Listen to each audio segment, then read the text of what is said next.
ఉత్తీర్ణత సాధించాలంటే మొత్తం మార్కులలో 40% మార్కులు సాధించాలి. 40% మార్కులు సాధించాలి. 120 మార్కులు సాధించి 30 మార్కులతో ఫెయిల్ అయ్యాడు. అయితే మొత్తం మార్కులు ఎంత? చూడండి. ఉత్తీర్ణత సాధించాలంటే మొత్తం మార్కులలో మనకి ఎన్ని మార్క్స్ రావాలి? 40% మార్కులు రావాలి. 40% మార్కులు రావాలి. 40% మార్కులు రావాలి. అయితే టోనీకి వచ్చిన మార్కులు ఎన్ని? 120 మార్క్స్. 120 మార్క్స్. ఉత్తీర్ణత మార్కులకు ఎన్ని మార్కులు తక్కువ వచ్చినాయంట? 30 మార్కులతో ఫెయిల్ అయ్యాడు. అంటే 120 వచ్చినాయి, ఇంకొక 30 మార్క్స్ వస్తే పాస్ అయ్యేవాడు. 120 ప్లస్ 30 మార్క్స్ వస్తే పాస్ అయ్యేవాడు. టోటల్ ఎంత అప్పుడు? 120 ప్లస్ 30 150. 150 మార్కులు. అంటే 40%, 100%లో 40% వస్తే పాస్ పర్సంటేజ్ పరంగా. మార్కులలో అయితే 150 వస్తే పాస్. అయితే 40% మార్క్స్ వచ్చేసి 150. అయితే మనకేమండు మొత్తం మార్కులు ఎన్ని? మొత్తం మార్కులు మనం ఎప్పుడైనా ఎంత సూచిస్తాం? 100%. 100% ఎంత? క్రాస్ మల్టిప్లై చేస్తే 100 ఇంటూ 150 బై 40. 0 0 క్యాన్సర్. 4 1 4, 25 25 50 25 50 అంటే 25 10 250, 25 5 125. 250 plus 125 375. 25 into 15 375. మొత్తం మార్క్స్ అన్ని 375. 25 into 15 ఇంటూ చేయడం ఈజీగా ఎలా? 25 into 15. 15 ఎలా రాసుకోవచ్చు? 10 plus 5 రాసు. 25 times 250. 25 5 125. టోటల్ 5 7 375. ఇలా మొత్తం మార్కులు ఎన్ని? 375 మార్క్స్. ఒక తరగతిలో 82% మంది విద్యార్థులు ఉత్తీర్ణత సాధించగా 2% మంది విద్యార్థులు తిరిగి హాజరయ్యే కేటగిరీలో స్థానం పొందారు. ఫెయిల్ అయిన విద్యార్థుల సంఖ్య 592 అయితే క్లాస్లో మొత్తం విద్యార్థుల సంఖ్య ఎంత? చూడండి. ఒక తరగతిలో 82% మంది విద్యార్థులు ఉత్తీర్ణత సాధించారు. 82% మంది పాస్ అయ్యారు. ప్లస్ 2% మంది తిరిగి హాజరయ్యే కేటగిరీలో స్థానం పొందారు. ఫెయిల్ అయిన విద్యార్థుల సంఖ్య 592. టోటల్ పర్సంటేజ్ వచ్చేసి ఎంత? ఇది 84%. ఎప్పుడే కానీ క్లాస్లో ఉన్న టోటల్ విద్యార్థులను మనం 100%తో తీసుకుంటాం. పూర్తి జనాభా కానీ, టోటల్ విద్యార్థులు, ఓటర్స్, మొత్తం జనాభా అంటే మొత్తం విద్యార్థులన్న 100%కి సమానం. 100%లో 82% మంది పాస్ అయ్యారు, 2% మంది తిరిగి హాజరయ్యే కేటగిరీలో స్థానం పొందారు. వీరిని తీసేస్తే మిగిలిన వాళ్ళే కదా ఫెయిల్ అయిన విద్యార్థుల సంఖ్య. 100కి 84 పోతే 16%. 16% అనేది ఏంటి? ఫెయిల్ అయిన విద్యార్థుల సంఖ్య. మనకు పర్సంటేజ్లో వచ్చింది, ప్రాబ్లంలో ఏమి ఇచ్చిండు?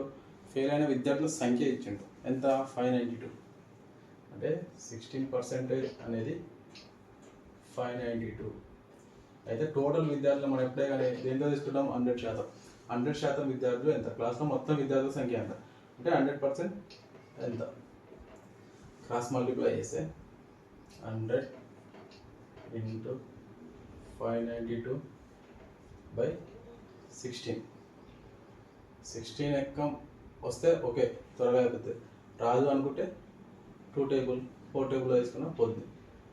మనకు త్వరగా కావాలి కాబట్టి 16 టేబుల్లో చేసేద్దాం. 16 1 the 16, 16 3 the 48, 48 59 నుంచి 48 పోతే 11, 11 ఇక్కడ 2 అంటే 112. 16 ఎక్కంలో 112 ఎందులో అవుతుంది? 16 7 the 16 5 the 80, 16 6 the 96, 16 7 the 112. Total ఎంత? 100 into 37. మొత్తం విద్యార్థులు వచ్చేసి 3700. క్లాస్లో మొత్తం విద్యార్థుల సంఖ్య 3700. ఒక పాఠశాలలో బాలురు మరియు బాలికల సంఖ్య నిష్పత్తి 5:6. అందులో 20% బాలురు, 20% బాలికలు స్కాలర్షిప్ హోల్డర్లు, అంటే స్కాలర్షిప్ పొందేవారు. అయితే ఎంత శాతం విద్యార్థులకు స్కాలర్షిప్ రాలేదు? సపోజ్ బాలురు బాలికల నిష్పత్తి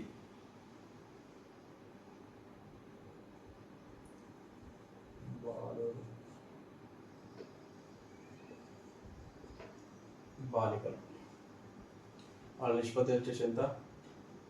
5:6. 5:6ని మనం ఈజీగా అవడానికి 500 600గా కూడా తీసుకోవచ్చు. 20 20 క్యాన్సిల్, మళ్ళీ వచ్చేది 5:6. అయితే సపోజ్ 500 మంది బాలురు ఉన్నారు, 600 మంది బాలికలు ఉన్నారు. అయితే 20% బాలురు, 25% బాలికలు స్కాలర్షిప్ హోల్డర్లు, అంటే స్కాలర్షిప్ పొందేవారు. మనం ఏమడిగాడు? విద్యార్థులు స్కాలర్షిప్ ఎంత శాతం విద్యార్థులు స్కాలర్షిప్ రాలేదు అంటున్నాడు. అయితే బాలురులో 20% మందికి వచ్చింది, అంటే ఎంతమందికి రాలేదు? 80% మందికి ఇంకా స్కాలర్షిప్ రాలేదు. 500లో 80% ఎంత? 500లో 80% ఎంత? 0కు 0, 2 0 2 0 క్యాన్సర్. 80 into 5 400 బాలురు. నెక్స్ట్ బాలికల్లో 25% మందికి వచ్చింది, ఇంకెంతమందికి రాలేదు? 75% మందికి రాలేదు. టోటల్ 675 మందికి బాలికలకు రాలేదు. 100 20కు 20 క్యాన్సర్. 75 6 75 2 150, 150 150 300 300 150 450, 7 6 42 అంటే 420, 6 5 30 450.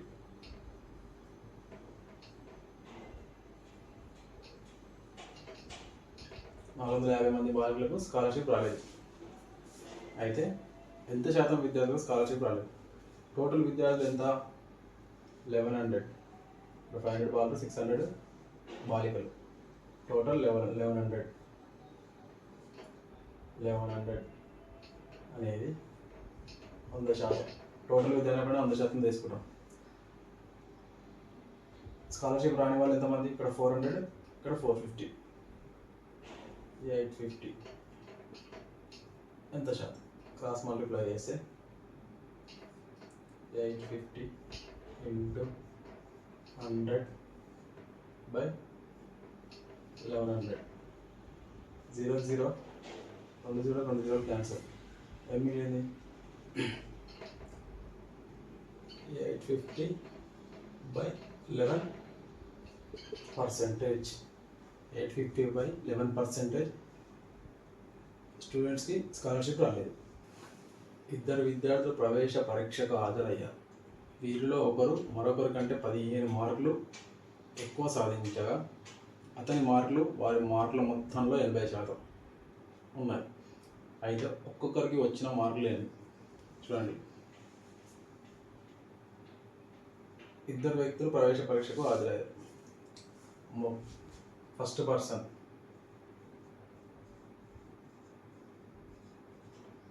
పర్సన్కి X మార్క్స్ వచ్చినాయి.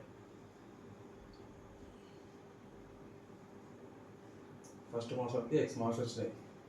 సెకండ్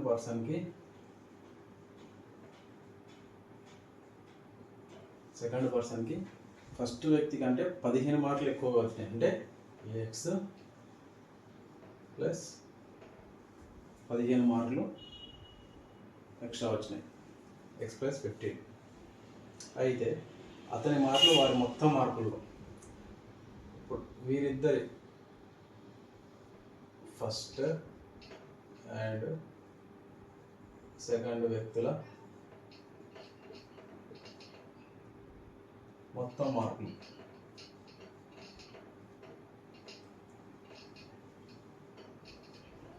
మార్కులు అన్ని ఎక్స్, ఇది ఎక్స్ ప్లస్ 15 అంటే X 2x plus 15, 2x plus 15 మొత్తం మార్కులు. అంటే అతని మార్కులు వారి మొత్తం మార్కులలో ఈ ఎక్స్ ప్లస్ 15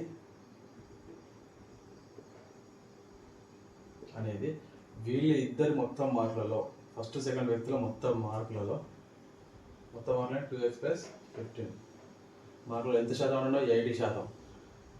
శాతం అంటే ఉంది బై 100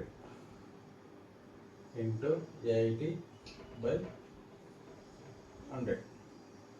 చూడండి, 0 0 క్యాన్సల్, 2 4 2 5 ఇక్కడ బైలో ఉన్నది ఇక్కడ వస్తే ఇంటూ అవుతుంది. అంటే 5 ఇంటూ ఎక్స్ 5x ప్లస్ 15 5 75, 15 5 75. ఇక్కడ 4 ఉంది, 4 into 2x 8x plus 4 into 15 60. Excess ఈ ఎక్స్ ఇక్కడనే ఉంచి ఈ 16 ఇక్కడ పట్టుకోండి. 75 ప్లస్ 60 ఇదికి వస్తే -60. 8x అలానే ఉంటుంది. Plus 5x is equal to అవుతుంది పోతే -5x. అంటే 8x నుంచి 5x పోతే 3x. 3x ఈజ్ ఈక్వల్ ఎంత? 60లోకి వెళ్ళి 75 పోతే 75కి 60 పోతే 50.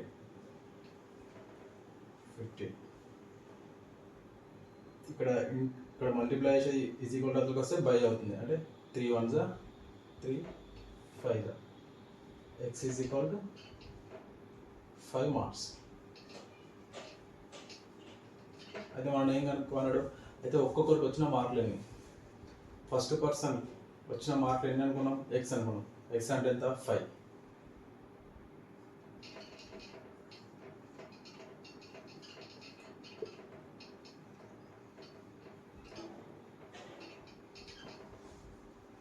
మార్క్స్. సెకండ్ పర్సన్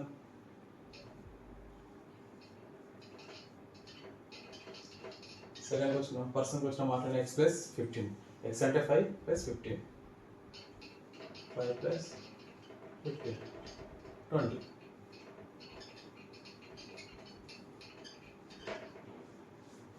ఒక్కొక్కరికి వచ్చిన మార్కులన్నీ 5, 20.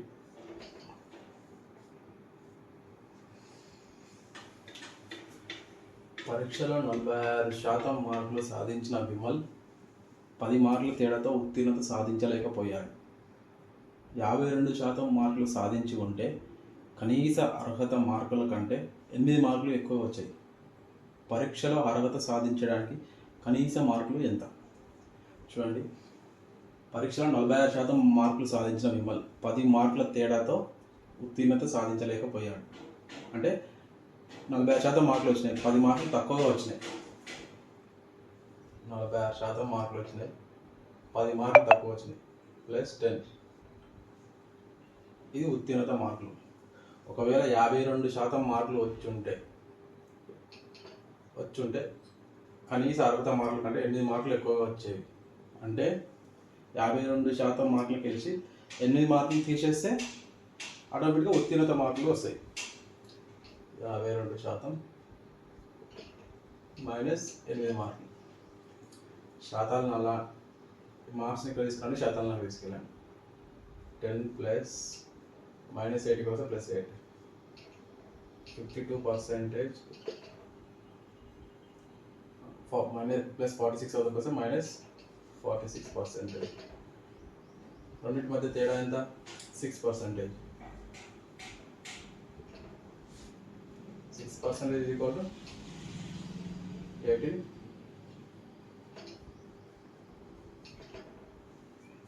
మార్కులు. మనకు కావాల్సింది ఏంటి?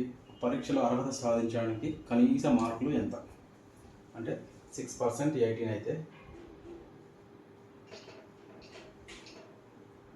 100% ఎంత?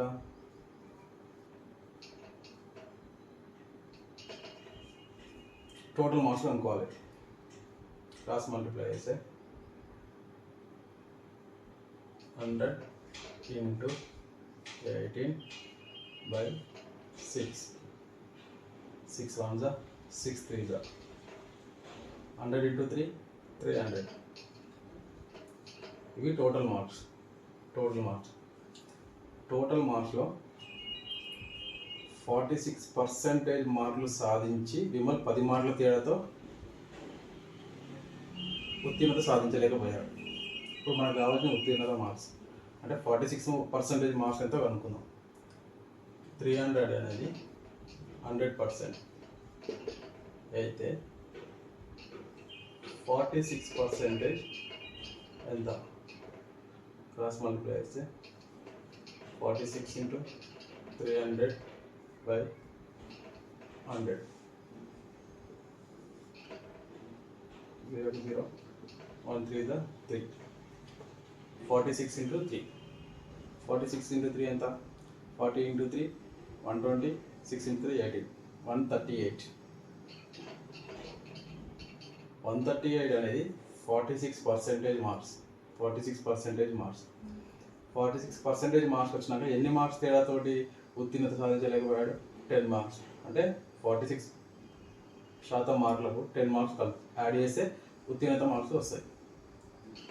138 + 10 148. ఉత్తీర్ణత మార్కులు వచ్చేసి 148. జాక్ పరీక్షలో 45% మార్కులు సాధించి 18 మార్కులతో ఫెయిల్ అయ్యాడు. 65% మార్కులు వస్తే ఉత్తీర్ణత సాధించడానికి అవసరమైన కనీస మార్కుల కంటే 6 మార్కులు ఎక్కువగా వచ్చేవి. ఆ పరీక్షలో గరిష్టంగా ఎన్ని మార్కులు సాధించగలరు? జాక్ ఒక పరీక్షలో 45% మార్కులు వచ్చి 18 మార్కులు తక్కువతోటి ఫెయిల్ అయ్యాడు. అంటే ఇప్పుడు పాస్ మార్కులు ఎన్ని? 45% మార్కులు ప్లస్ 18. చూడండి, పాస్ మార్క్స్ ఎన్ని? 45% మార్క్స్ ప్లస్ 18 మార్క్స్. ఓకే, ఒకవేళ జాక్కి 65% మార్కులు వస్తే ఉత్తీర్ణత మార్కుల కంటే 6 మార్కులు ఎక్కువ వచ్చాయి. 65% మార్కులు వస్తే 6 మార్కులు ఎక్కువ వచ్చాయి ఉత్తీర్ణత కంటే. అంటే దీనికంటే 6 మార్కులు ఎక్కువ వచ్చాయి. అంటే దీని ఈక్వల్ టు 65% మార్కులు 65% మార్కులకు గెలిచి -6 మార్కులు తీసేస్తే పాస్ మార్క్స్ కదా. 65% -6 మార్క్స్. ఇది ఉత్తీర్ణత మార్కులు. 45% + 18 ఇవి ఉత్తీర్ణత మార్కులు. 65%కి వెళ్ళి -6 మార్కులు తీసేసిన ఉత్తీర్ణత మార్కులు వస్తాయి. మార్క్స్ ఇక్కడ తీసుకోండి, పర్సంటేజ్లు అక్కడ తీసుకెళ్ళండి. 18 -6 ఇతరులకు వస్తే +6. 65% +45 ఇతరులకు వస్తే -45. అంటే 65% నుండి 45% పోతే 20%. 20% ఈజ్ ఈక్వల్ టు 18 + 6 24.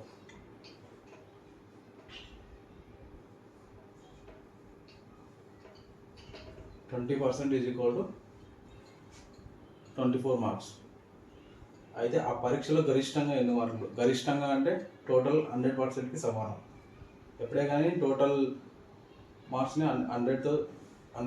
100%తో సూచిస్తాం. 20% మార్క్స్ ఈజ్ ఈక్వల్ 24 మార్క్స్ అయితే 100కి ఎంత? 100% ఎంత? క్రాస్ మల్టిప్లై చేస్తే 100 into 24/20 క్యాన్సిల్ చేస్తే 0 0 2 1 2 5 5 24 120 120 మార్క్స్ 120 మార్క్స్ ఎగ్జామ్ యొక్క గరిష్ట మార్కులు 120 మార్కులు.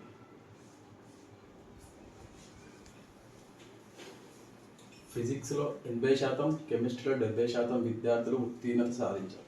2 సబ్జెక్టుల్లో 15% మంది విద్యార్థులు ఫెయిల్ అయ్యారు. ఒకవేళ 2 సబ్జెక్టుల్లో 325 మంది ఉత్తీర్ణులు అయితే పరీక్షకు హాజరైన మొత్తం విద్యార్థులు ఎంత? చూడండి, దీన్ని ఫార్ములా వైజ్ చేస్తే లెంతీగా అవుతుంది, ఎగ్జామ్లో పోయినాక గుర్తుకు రాకపోవచ్చు. ఇది డయాగ్రామ్ పరంగా ఈజీ మెథడ్లో ఎలా గుర్తుపెట్టుకోవాలో చూద్దాం. ఇప్పుడు మనకి ఎన్ని సబ్జెక్ట్స్ ఇచ్చాడు? ఇక్కడ కామన్గా 2 సబ్జెక్ట్స్ ఇచ్చాడు. 2 సబ్జెక్ట్స్, ఒకటి ఫిజిక్స్,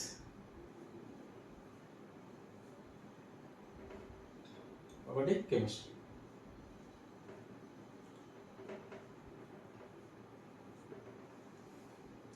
ఎప్పుడే కానీ 2 సబ్జెక్ట్ ఇచ్చాడు కదా, రెండిట్లో కామన్గా 2 సబ్జెక్ట్స్ని కలిపి కామన్గా ఒకటి ఇస్తాడు, ఒక పర్సెంటేజ్ ఇస్తాడు. దాన్ని ఫస్ట్ మనం ఐడెంటిఫై చేయాలి. ఇక్కడ ఫిజిక్స్ 80% అన్నాడు, కెమిస్ట్రీ 70% అన్నాడు, అంటే సపరేట్ ఇచ్చాడు. 2 సబ్జెక్టుల్లో ఎక్కడ ఇచ్చాడు? ఇక్కడ 2 సబ్జెక్టుల్లో 15% మంది ఫెయిల్ అయ్యారు. ఎంత శాతం మంది ఫెయిల్ అయ్యారు? 15% మంది. 2 కలిపి ఉన్నది ఇక్కడ ఈ ప్లేస్లో 15% మంది ఫెయిల్ అయ్యారు. ఇక్కడ ఏమిచ్చాడు? ఫిజిక్స్లో 80%, కెమిస్ట్రీలో 70% ఉత్తీర్ణత సాధించారు, అంటే పాస్ అయిన వాళ్ళు. ఫిజిక్స్లో 80% పాస్ అయ్యారంటే ఇంకెంతమంది ఫెయిల్ అవుతారు? 5%. 100లో 80% పాస్ అయ్యారు, అంటే 20% ఫెయిల్ అయ్యారు. ఆల్రెడీ ఇక్కడ 15% ఉన్నది, ఇంకెంత కావాలి? 5%. 5 + 15 20% ఫిజిక్స్లో ఫెయిల్. కెమిస్ట్రీలో 70% పాస్, అంటే 30% ఫెయిల్. ఆల్రెడీ ఇక్కడ 15 ఉన్నది, ఇంకెంత కావాలి? 15 + 15 30% ఫెయిల్. ఇప్పుడు టోటల్గా ఎంత పర్సెంట్ ఫెయిల్ అయ్యారు? 15 + 15 30, 30 + 5 35% ఫెయిల్ అయిన student 35%.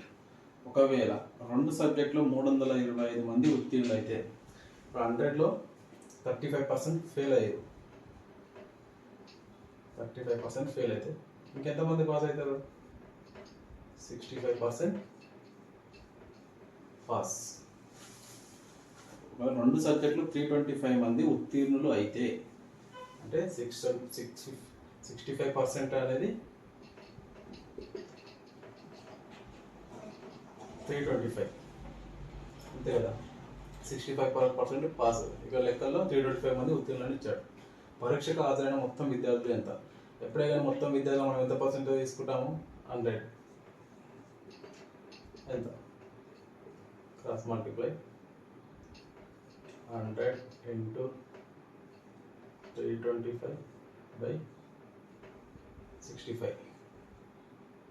5 2s are 10, 0 5 13 13 1s are 13, 13 2s are ఎంత? 26. 32 నుంచి 26 పోతే 6 మిగులుతుంది.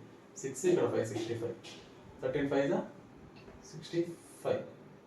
మిగిలింది ఏముంది? 20 into 25. 20 into 25 ఎంత?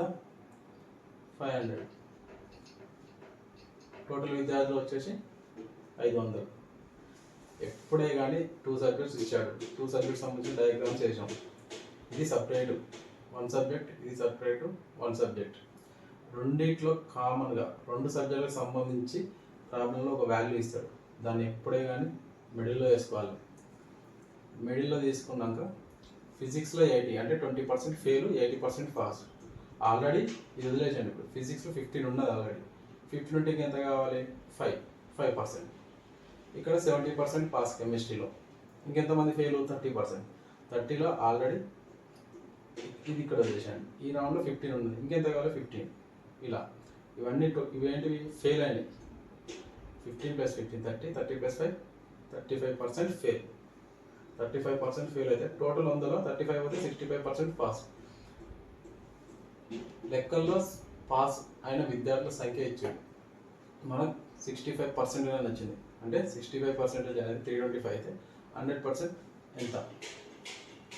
క్రాస్ మల్టిప్లై చేస్తే చేసుకుంటే 500 టోటల్ విద్యార్థులు. పరీక్షకు హాజరైన మొత్తం విద్యార్థుల సంఖ్య 500.